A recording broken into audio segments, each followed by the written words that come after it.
Hello, welcome to this week's edition of the Horror Debate. I'm Michael Mandy, and with me, Rowdy Jeff. Oh yeah, and this week we're continuing our series, the 8 films to die for, but in this case right now there's 7 films to die for. It's the After Dark original film. That's right, they kind of changed the name on us, but it's still it'll always be the 8 films to die for, Mikey. Come on now. Yeah. And we're talking about Fertile Ground. Yes. From 2011. Directed by Adam Girash, who directed... You have a what? An itchy one, too. Oh, man. Directed They got Autopsy. cream for that, Mikey. They got cream for that. I've had to use it. We just watched this movie, Teeth. I'm sorry. Don't talk to me about creams right now. Oh, come on, man. Okay. Why do you think my mind's in the gutter right now, Mike? Exactly. You can't expect me to watch that first and then start doing this. I mean, I can't get serious again. Yeah. Okay. Come on. Directed by Adam Girash, or Girish, or I'm sorry if I... Jewish? His religion has nothing to do with this, Mike. All right? He directed Autopsy, which we watched I a couple liked years Autopsy, ago. by the way. So listen to the Autopsy review, and this is Adam's another movie he made. Yep.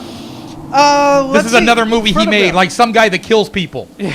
You know, there's this flick that just came out. I know. It's called Some Guy That Kills People. I'm not even kidding you. Yes. And you know I had to get that right away. Of course. You know, so I got it Netflixed right now. All right. Well, maybe we should debate it in the next round. We might. Next round. I don't know if it's horror, though. I don't know. We going to do the action debate? I don't know. I mean, what are we going to do, the comedy debate? I don't know. I don't know, but it could happen. You think people will listen to it? No. Probably not. Nah. Okay, Fertile Ground. What's the plot of this movie? Jeff, run us down. What's the plot? We have a nice couple who is trying to get pregnant, and basically she does get pregnant, and what happens? Well, they're living in, like, New York, and they're a jet setter kind of. Right. She's a clothing designer, and he's an artist, painter, who paints weird abstract paintings. Yep. And then she miscarries all over the floor during a big dinner party. Yep. So because they're so upset, they say, let's move out to the country. My parents... My grandpappy got a house. Great-great-grandpappy's got a house out in the middle of a cornfield out in the middle of Iowa or something like that. Yep. Let's move there, where we can get away from it all. Yep. I don't know... Did they get away from it? No. Not really, did they? Stirred it up, didn't they? Yeah. I mean, she looks like Sally Field to me, Mike. I don't know. She turns her head. She looks. I see the Sally Field vibe. I saw the bandit sitting there. Leisha Haley. She's in the L Word. It's so funny. I'm watching this movie. The L Word? Yeah, that's a TV series. Loser? No. Oh. Lesbians. Oh, so you watch it? No, I just know what's going on. Of course you do. Of course you DVR it. Don't give me that No, crap. I'm just a person who's aware of everything. You're aware of your lesbianality. You know what's really funny in this movie? The main characters, the happy couple, Nate and Emily Weaver. Uh-huh. Well, she's in Dreamweaver. I'm sorry. She is in the L Word because she's very much for, women and the main guy, Gale Harold, he's on one of those Queer as Folk or something. He's in one of those Mike, you can't curse on this here radio program. Folk, F-O-L-K. Fuck you. Folk.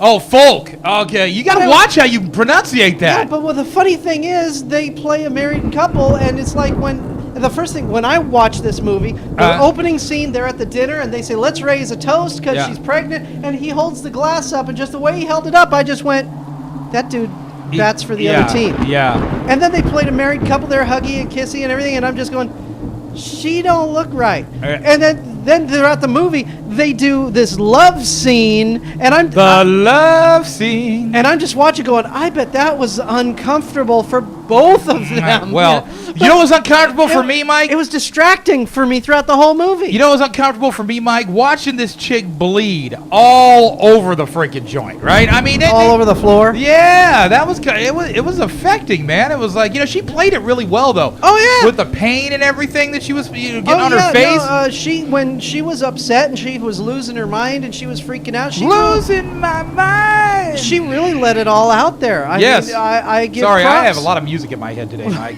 Leisha Haley, I give her props. I mean, she definitely brought a lot to the table for this character. In fact, I would give her a 5 out of 5 for her performance in this particular film. And 1 to Gale. Well, yeah. Okay, but the plot of this film... She carried it, though. Yeah, the whole movie. It's basically around her. Yeah. Basically, so they move into this house, and then the movie becomes... Then the history of the house comes into play. And it becomes a remake of The Shining. Sort of. You know, Yeah. where I'm in my thing. Don't come bother me. I'm painting. And when she comes in, Then all of a sudden he snapped out of it. and he's all, and he I'm gets sorry, meaner. honey. Yeah, and he starts picking up little things like the cane that his grandpa used to walk around, even though he has 2 perfectly good legs. Yeah. And they find out it's just.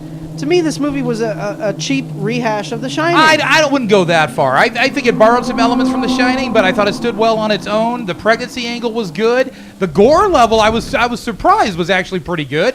Other than that, The gore. well, the blood, Yeah, it was affecting. Okay. You know, I mean, it was a good element to it. They could have easily not shown any of My it. daughter made Kool-Aid the other day and knocked it all over. It looked the same. Oh, please. I No, mean, it was didn't. just a big old What kind of goosh. Kool-Aid do you? You got big lumps in your Kool-Aid, There was Mike? no lumps That's in why you're always so upset. You got lumps in your Kool-Aid. Yeah, I figured it out now. All right, good. Grump. Anyway. No, but check this out. This is not a direct rip of The Shining. They took elements of it for sure. Absolutely. I thought the same thing. Dude had that look in his eye, right? The Jack look in his eye, right? Mm-hmm. But other than that, I mean, I thought it held pretty well. I actually really liked this one. I actually thought this was as put together for this type of storyline as what it needed to be. The acting was good. It was solid. You felt for the couple. You felt for her specifically. What about when she's trying to leave the house? That was cool, wasn't it? She was trying to leave the house, and the pain just kept ramping up the further she got away from the house. Why? Because the house didn't want to let her leave, right? It was cool. It was a cool element. She figured that out. She spun it around, came back. It won't let me leave. Yeah. You know, I dug that. You know, the only thing I really dug in this, and some people have, when We need some people. Nobody counts besides us. Yeah, true. What do you listen to other people for? When he you leaves, cheater. when he leaves to go away, and she spends the night in the house alone, and she hears the sound, and she gets up to get a glass of water. And she's walking through the house. Yeah. And a lot of them are slow, longer takes. It's not one giant long take because that's pretentious. Yeah. But still, the director took his time on that, and the music was Yep. just like that one Yep. violin string note. Yep. And everything. And I just. You know what I'm tired of, Mike? Just let me interject this. The camera noise that a lot of these horror movies make. That. Yeah, it's like, okay, everybody knows you saw the original Texas Chainsaw Massacre. Exactly. You don't have to. Yeah. So go ahead. Sorry. We've seen like 4 of these After Dark films that uses that. Yeah. Isn't it terrible? Yeah. Okay, but anyways, just that the scenes where she's home alone and are creepy and they're well put together. So I'm saying the guy who directed this movie has control over what he's doing. I mean, I liked it. I just the ending was very confusing. Oh, what the hell was confusing about it? I was confused. Why? Because it didn't make sense. It didn't feel like it was complete. Yes, it did. No, it didn't. No, it didn't. Yes, it did. No, I sat there. My wife looked at me. I looked at her, and we were like, "What just happened?" What just happened? Did you see the picture of the ultrasound? Well, I got that part. I got that part. But we were. Yeah, it was just. I don't know. No. We were a little confused. I'll leave it at that. Okay, I was not confused one bit. So I don't. That's because you were drunk and you made up your own story. No, I think the problem was I was not drunk. No, you were drunk, made up your own ending. The chick ended up having a threesome with, like, the neighbor and Jack Nicholson and Shelley Duvall. Mm-hmm. Yeah, no, I got you. Yeah, okay, Mike. Okay. So what do you give this? I liked this one. Like I said, I thought it was done really well. It wasn't perfect by any stretch. I was a little. I think the middle dipped a little bit as far as interest goes, but overall it was pretty good. I'm gonna give it 3. No, I thought it was a cheap ripoff of The Shining. It was not a cheap ripoff. Okay, I think it was. Things borrow elements from other movies all the time. It doesn't make them a cheap knockoff. What makes them a cheap knockoff is when they borrow more than one element. The only thing that I was surprised when she went into his painting room. It didn't say all paint and no work makes me adult. Oh, come on. No. But. So I'm just giving it 1. Okay. Like I said, the main characters, when I watched it, I went, it's obvious that they're not who they are. Yeah. Yeah. It's obvious both of them are, he's American League and she's National League, Oh, a baseball analogy? And they're not married to each other. You can tell they were uncomfortable. I don't know. Nah. Whatever. 1 star. It's 3 for sure. I mean, you know what? You're being way too hard on this film, Mike. If you borrow a lot of elements from the movie, I can see it being a cheap knockoff. But Yeah, sure, he had the Jack look in his eye, but that was about it. I mean, yeah, not the look in his eye, the way the whole movie played out. Well, now slow... I see what you're saying, but I just don't think it was a. I don't think it was a blatant rip. Why don't we ask the director? Why don't we have the director email us? Okay. Let us know. What? Honestly, I would love that. I would love that. Yeah. Seriously. Tell you what, instead of writing us hate mail like a lot of directors do, seriously, Adam or you guys, whatever, write to us. We'd love to interview you. You see, on our website, we were originally, when we first started this, we wanted it to be a full-service horror thing. And we full service you. Yeah, we wanted to interviews and articles and upcoming releases and the whole 9 yards. And life just got in the way, and we don't have a webmaster. We do this ourselves, so we just said, let's just settle on the movies. But we have an we interview. Get plenty of people coming to check it out. And you know, to be honest with you, it's like half and half, just like anything else. We're like the Howard Stern of horror movies. We get people that love it and crack up over it and listen every week. And then we have the directors and the other people that are like, what did he say about me? Yeah, exactly. He said I had a rash. What? Yeah. You know, I mean, that kind of thing, right? Seriously, Adam, give us a call. We'd love to interview and talk about your movie. Email us. Let's set something up. All right. Yeah, we've had. And that's open for all directors. Yeah.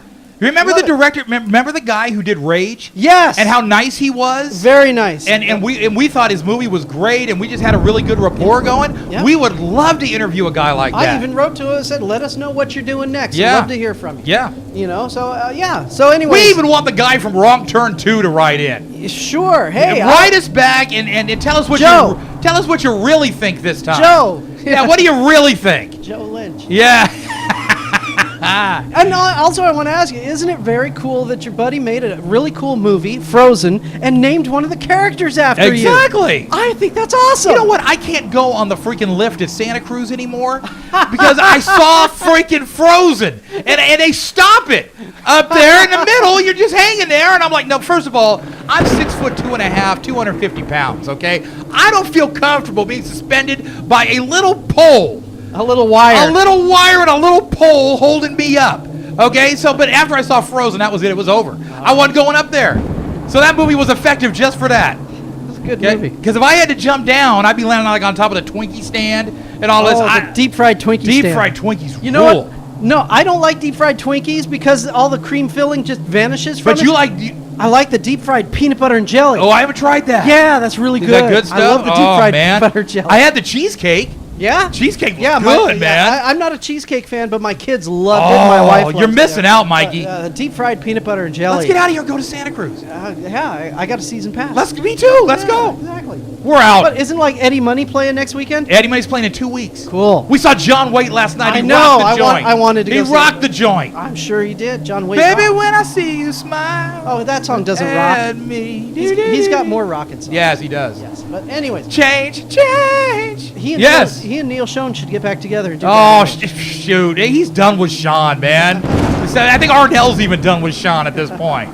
Give me a break. He's too busy online exposing himself, okay? I mean, we're not, he's not writing new music. God, didn't Neil, fool around with some lady, took her away for the weekend, and her husband reported her missing? Yeah, he took off with one of the famous housewives from that show. Yeah. That's funny. Yeah. And then he decided to send her all these naked pictures, and they got stolen, and they ended up on the web. And man, believe me, once you see Neil naked, you cannot listen to a Journey song the same way ever again. You're going to have to ask Dave Mennekenny to ask, hey, when was the last time you talked to Neil? Say, so Neil, I saw them pictures, man. People were calling him Neil Schlong, you know? I mean, it was freaking hilarious. All right.